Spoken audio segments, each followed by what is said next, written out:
नमस्कार दोस्तों, स्वागत है आपका स्टडी फॉर सिविल सर्विसेज में। यूपी पीसीएस 2024 का जब प्रीलिम्स एग्जाम हुआ था तो काफी ज्यादा विवाद हुआ था क्योंकि आयोग ने मॉडिफाइड आंसर की नहीं जारी की थी और जो प्री का रिजल्ट है वो मॉडिफाइड आंसर की के हिसाब से ही जारी कर दिया गया था। इसीलिए कई लोग कोर्ट में भी गए थे बाकायदा कि भाई मॉडिफाइड आंसर की जारी हो और कट ऑफ वगैरह स्टूडेंट के जारी हो, स्टूडेंट्स के मार्क्स वगैरह बताया जाए ताकि वो क्या कमी रह गई है जिसकी वजह से उनका प्री में नहीं हुआ ये स्टूडेंट जान सके। हालांकि वो चीज नहीं हुई, अभी भी कोर्ट में चीजें चल रही हैं।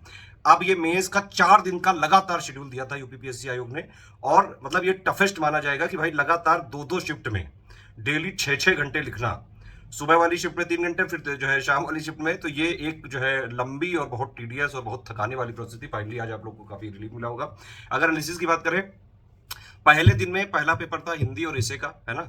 हिंदी का पेपर बहुत ही इजी साइड रहा। सिंपली उसके एग्जैक्ट जो ऑफिशियल सिलेबस के 5 पॉइंट हैं उसको अगर आपने स्ट्रिक्टली फॉलो किया हो तो हमारे जो ग्रुप में, पेड ग्रुप में हम लगातार आंसर राइटिंग करवाते हैं। टेस्ट सीरीज की जो हमने प्रैक्टिस करवाई थी अपने हिंदी में, कई सारे जो हमारे पेड ग्रुप में मेंबर्स है उनका यही कहना था हिंदी पेपर देने आने के बाद कि भाई जिस तरह की प्रैक्टिस एससीएस ने कराई थी उस अगर वो कोई करके हिंदी पेपर देने आता तो वो पेपर एकदम हलवा लग रहा था आयोग का। बिल्कुल सेम कहानी है एसे वाले पेपर की। एसे वाले में जितने भी जो है एसे इस बार या निबंध पूछे गए ज्यादातर करंट से रिलेट करके पूछे गए और ज्यादातर ऐसे जो है पूछे गए ऐसे जिन पे बाकायदा बहुत कुछ जो है कंटेंट हमने दिया हुआ है अपने मेंस वालों को। लगातार उस पर अपडेट्स भी आ रहे हैं और लगातार डिबेटेड टॉपिक्स भी हैं ये। ठीक, फिर जीएस 1 और 2 दूसरे डे पे था। जीएस 1 और 2 इजी साइड रहा, इजी टू मॉडरेट साइड रहा, लेकिन सबसे इंपॉर्टेंट जो चैलेंज होता है यूपीपीसीएस मेंस के एग्जाम को टैकल करने में कि भाई आपको पूरे के पूरे पेपर अटेम्प्ट करने पड़ते हैं।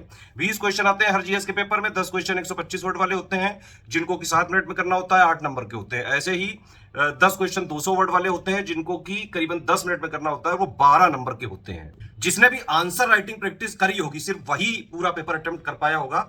देखिए मेंस की तैयारी करते कैसे हैं। मेंस की तैयारी के लिए पहले आपको जो जीएस 1 से लेके 6 तक का 107 पॉइंट का जो सिलेबस है ना, उसका जितना स्टैटिक जीएस वाला पार्ट है यानी कि उसको आप पढ़ो पूरा, उसकी थ्योरी, बेसिक अंडरस्टैंडिंग, फैक्ट्स वगैरह आपके क्लियर होने चाहिए।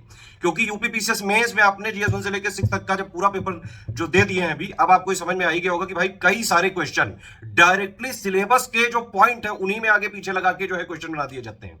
क्वेश्चंस के टाइप कई सारे होते हैं, वो हमने बाकायदा आपको वीडियो वगैरह में कई बार गाइड किया हुआ है।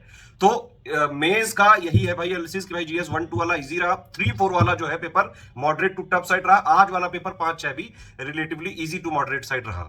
यूपी स्पेशल वाले पेपर में कई सारे क्वेश्चन डायरेक्टली सिलेबस से ही बस आगे पीछे लगा के सीधे सीधे पूछे हैं।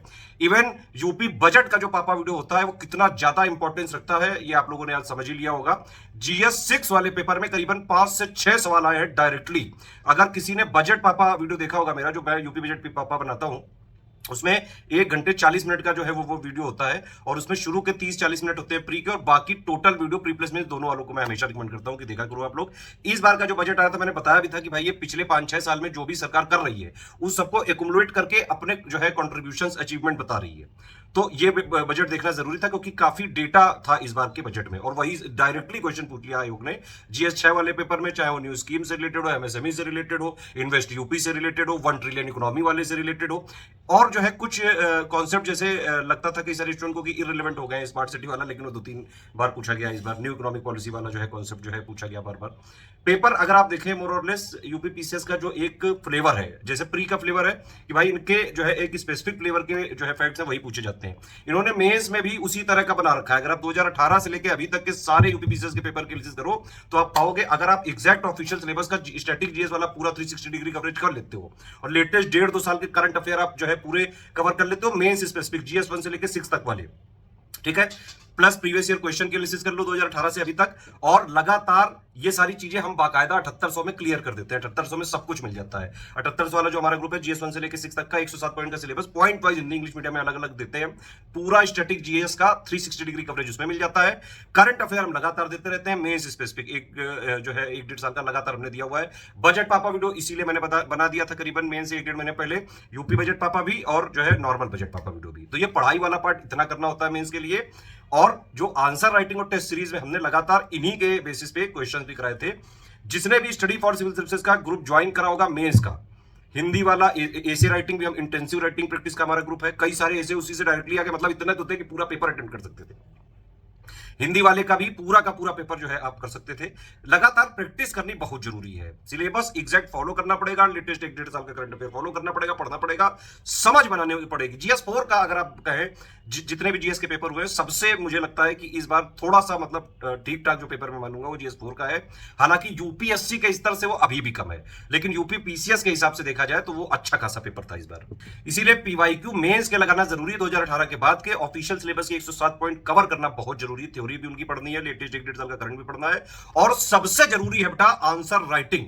अगर आप लिख नहीं रहे हो, essay writing, Hindi writing, answer writing, ये सब अगर आप नहीं लिख रहे हो तो चाहे जितना भी पढ़ लो फिर तो मेंस नहीं क्लियर हो सकता है। पेपर देखने में आप लोग को, कई सारे लोगों को जिन लोगों ने मेंस नहीं दिया उन लोग को इजी लग रहा होगा कि अरे ये तो हम भी कर लेते हैं, अरे हम भी कर लेते हैं, पुत्ती पुत्ती पलतन तिक्ती पलतन, खुद तो मैं कल ही आता। ऐसा नहीं होता है, वहां पे इतना प्रेशर होता है आपके ऊपर।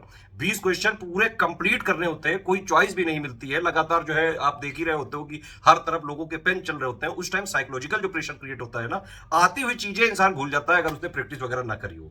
इसीलिए लगातार प्रैक्टिस कराई जाती है स्टडी फॉर सिविल सर्विसेज के ग्रुप में। एसे राइटिंग की भी प्रैक्टिस लगातार हमने इंटेंसिव प्रैक्टिस कराई, हिंदी राइटिंग की कराई, आंसर राइटिंग की भी लगातार कराई, टेस्ट सीरीज के भी फुल लेंथ वगैरह के हमने लगातार जो है 29 जून को एग्जाम था, 28 तक जो है हमने सारे फीडबैक एक एक जो जिन लोगों ने लास्ट में 26-27 को भी दिए थे उनका भी फीडबैक दिया था। क्योंकि प्रैक्टिस का जो है आपको फीडबैक देना बहुत जरूरी होता है ताकि आप उसको परीक्षा में इंप्लीमेंट कर सको। तो आगे के लिए जो भी एग्जाम्स के लिए देख रहे हैं यूपी से 2025-26 या और आगे के एग्जाम्स के लिए, मेंस में तैयारी का एक ही चीज है कि आप स्टडी फॉर सिविल सर्विसेज का 7800 वाला ग्रुप को ज्वाइन करके स्ट्रिक्टली उसको फॉलो करें। उससे पूरा आपका बेसिक थ्योरी, स्टैटिक जीएस का 360 डिग्री कवरेज हो जाएगा, और exact official syllabus latest and pattern के हिसाब से कंप्लीटली रिवाइज्ड और अपडेटेड सब कुछ हम आपको दे देते हैं। तो पढ़ने वाला पार्ट उससे कवर हो जाएगा। मेंस का पूरा करंट मेंस स्पेसिफिक देते हैं जीएस 1 से लेकर 6 तक वाला, तो ये पढ़ने वाला पार्ट हो गया। लेकिन इसके साथ एसे राइटिंग का इंटेंसिव ग्रुप आप ज्वाइन करके उसमें इंटेंसिव प्रैक्टिस करो, पूरा फीडबैक लो, डेली इंप्लीमेंट करके नेक्स्ट वाले में उसको इंप्लीमेंट करके फिर से दिखाओ। इसीलिए लगातार इंप्रूवमेंट के फीडबैक हमारे ग्रुप में दिए जाते हैं।